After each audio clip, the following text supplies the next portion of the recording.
Top quality और consistent performance के लिए सिर्फ सिल्वर पंप। टॉप क्वालिटी और कंसिस्टेंट परफॉर्मेंस के लिए सिर्फ सिल्वर पंप, नाम याद रखना। कालवे पूर्ण झाले, गावागावांमध्ये पाणी पोहोचतंय, काय आनंद आणि राहिलेलं काम कधी पूर्ण होतंय?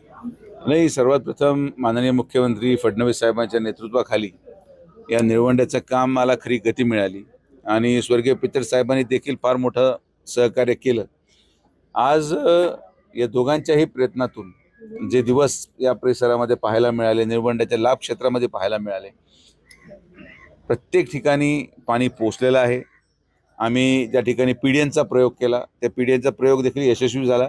माननीय जलसंपदा मंत्री विखे पाटील साहेबांच्या माध्यमातून जे काही कामं मागच्या 3 महिन्यामध्ये 4 महिन्यामध्ये मंत्री झाल्यानंतर करण्यात आले, त्यामध्ये आम्ही यशस्वी झालो आणि जे उद्दिष्ट आपला होता तो आता कुठेतरी पूर्ण होताना आपल्याला पाहायला मिळतोय।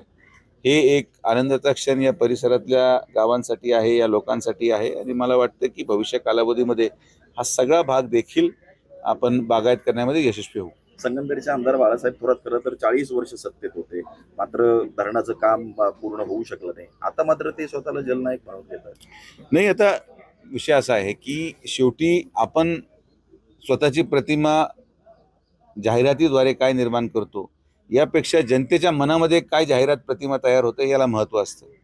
आज तुम्ही पहा, विधानसभा झाल्यानंतर देखील अवघ्या 6 महिन्यामध्ये आपल्याला हा विभागाची जबाबदारी मिळाल्यावर आपण ही जबाबदारी झटकली नाही की निवडणूक संपली आहे, आता काही फरक पडत नाही। आम्ही तेवढ्याच तत्परतेने कामाला लागलो, तेवढ्याच प्रत्येक भागामध्ये पाणी देण्याचा प्रयत्न सुरू केला, कारण की विधानसभा किंबहुना लोकसभा ही 5 वर्षाची प्रक्रिया आहे आणि आश्वासनावर राजकारण होऊ शकत नाही। लोक प्रश्न विचारायला शिकले, सोशल मीडियावर अवेअरनेस झालेला आहे आणि म्हणून दुर्दैवाने जे लोकप्रतिनिधी ज्यांना प्रश्न विचारले जातात आणि त्याचं उत्तर जर तुमच्याकडे नसेल तर मग त्यांना त्याचं खामियाजा मला वाटतं की भोगावा लागतो। आणि संगमनेर विधानसभेमध्ये त्या कालावधीमध्ये जवळपास 70% भाग पाण्यापासून वंचित राहत होता। पाण्याचे टँकर आजही जवळपास एवढ्या महाराष्ट्रामध्ये पाण्याचे टँकर कुठंच नाही, पण संगमनेरमध्ये तरीसुद्धा टँकर चालू आहे। या सगळे या नवीन पिढीला हे मान्य नाही आणि म्हणून त्या भागामध्ये आता लोहारे पहा, अडगाव पहा, तिथं आपण पाणी दिलं आहे। आपण साकूरला उपसा जलसिंचन योजना करतोय, आपण सोनेवाडीची पूरचारी त्या ठिकाणी दुरुस्त करून त्याला 20 कोटी रुपये दिले।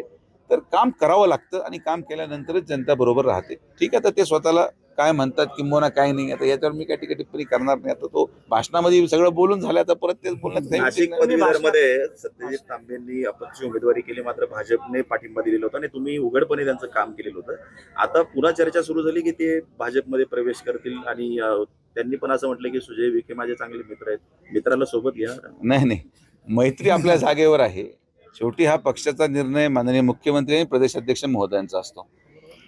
त्यांनी तो निर्णय घेतल्यावर सगळ्या निर्णयाला बरोबर, आता आम्ही देखील भारतीय जनता पार्टीमध्ये आलो, काही लोकांचा विरोध असू शकला असता त्या काळात, असेलही कदाचित, पण पक्षाने जे योग्य वाटतं तो निर्णय घेतला। आता आम्ही जेव्हा पक्षात नवीन स्वीकारला गेलो असो तेव्हा एखादा व्यक्ती नवीन याला विरोध मी करणं हे संयुक्त दिसत नाही।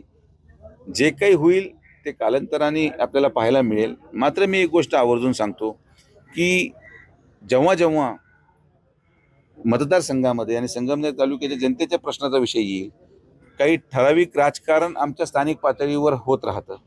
ते स्थानिक पातळीवरचं राजकारणाला कदाचित पक्षामध्ये जरी असलो किंबहुना पक्षांतर्गत जरी असलो तरी जे निर्णय जनतेच्या हिताचे आहेत ते घेणं आम्ही कधी थांबणार नाही।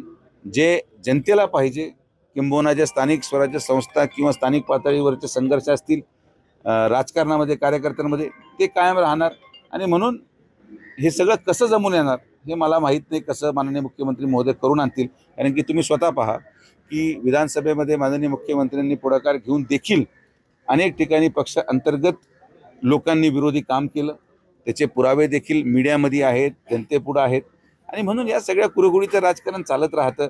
तर कसं आलं, कोणी आलं नाही आलं तरी जे राजकारण आमच्या 50 वर्षामध्ये अधोरेखित केलेलं आहे ते राजकारण आम्ही करतच राहणार, त्यामध्ये बदल होणार नाही। सत्यजित तांबेंबरोबर त्यांचे मामा पण येण्याच्या तयारीत आहेत। नाही, आता मामा, पुतणे, काका, भाचे कोणी जरी आलं तरी मी जसं म्हटलो की ज्या गोष्टी आम्हाला वाटतं की समाज हिताच्या आहेत, ज्या गोष्टी संगमनेर तालुक्याच्या जनतेच्या हिताच्या आहेत, ते कोणी आलं काय आणि नाही आलं काय, जे आम्हाला योग्य वाटतं ते आम्ही करत राहणार। वैष्णवी हगवणे प्रकरणामध्ये अजित पवारांना टार्गेट केलं जाते असं वाटतंय तुम्हाला? नाही, आता हे लग्न करायला जात राहतात. नाही, हे पूर्ण चुकीचं आहे.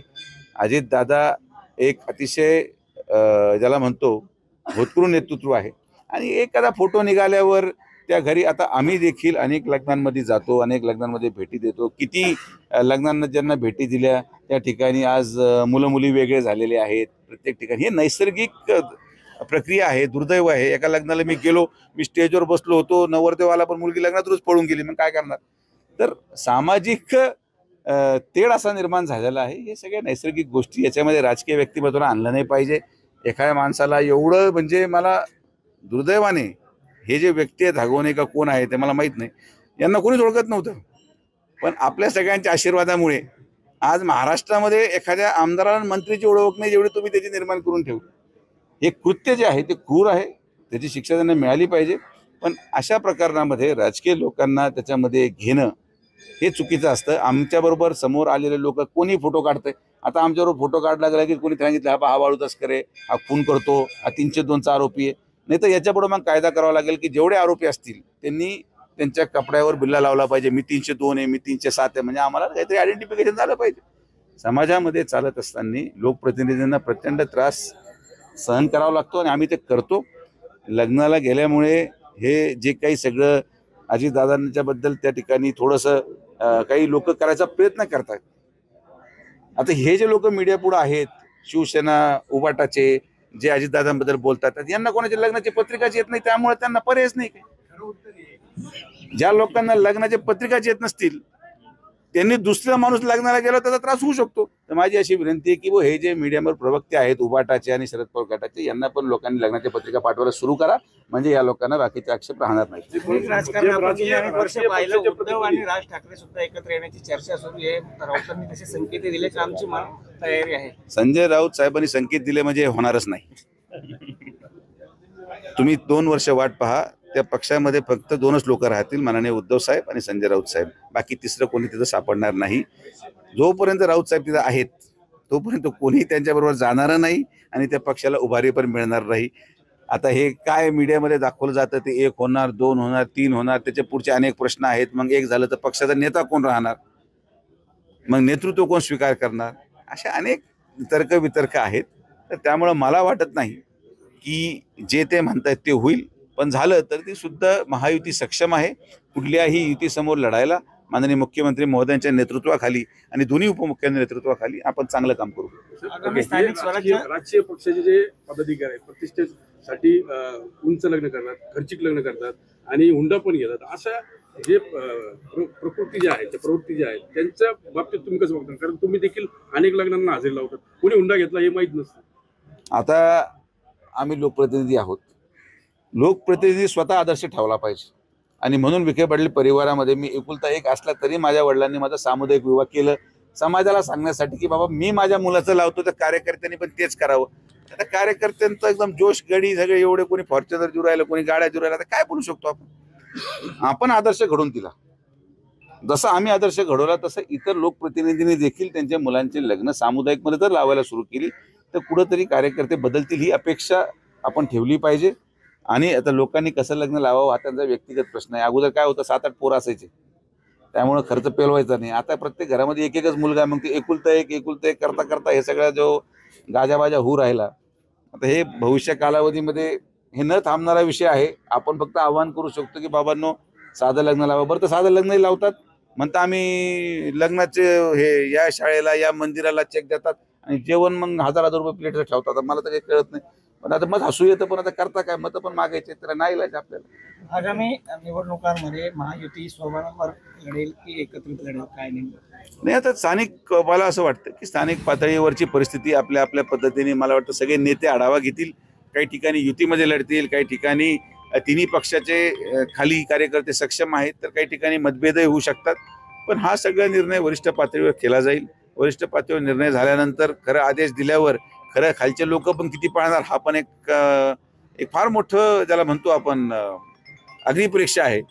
की कार्यकर्ते हे बरेच वर्ष निवडणूक झालेली नाही, प्रत्येकाला झेडपी लढवायची, प्रत्येकाला पंचायत समिती लढवायची. आता आमच्या देखील तालुक्यामध्ये मतदारसंघामध्ये किंवा जिल्ह्यामध्ये अनेक लोक इच्छुक आहेत. प्रत्येकाला तर मीच सदस्य आहे पुढचा, काही लोकांनी भावी जिल्हा परिषद सदस्य, भावी अध्यक्ष असे बोर्ड लावून टाकले. आता हे सगळे फ्लेक्स बोर्ड स्वस्त झालेत, लोक छापायला लागलेत. आणि याच्यामध्ये दोष त्यांचा नाहीये, दोष त्यांचे जे 5 लोक आहेत आजूबाजूला जी रात्रीची सोय पाहतात, हे एवढं चढून देतात माणसाला की पुरता तूचे आणि तूचे म्हणून हे सगळे प्रॉब्लेम वाढलेत. त्यामुळे हे जे आजूबाजूचे लोकांचे जे नेते भविष्यात निवडणूक लढू इच्छितात त्यांनी आजूबाजूचे लोक जरा कमी करा, लोकांच्या सांगून घोड्यावर बसू नका, कारण की शेवटी त्याचे फार मोठे अडचणी निर्माण होतात.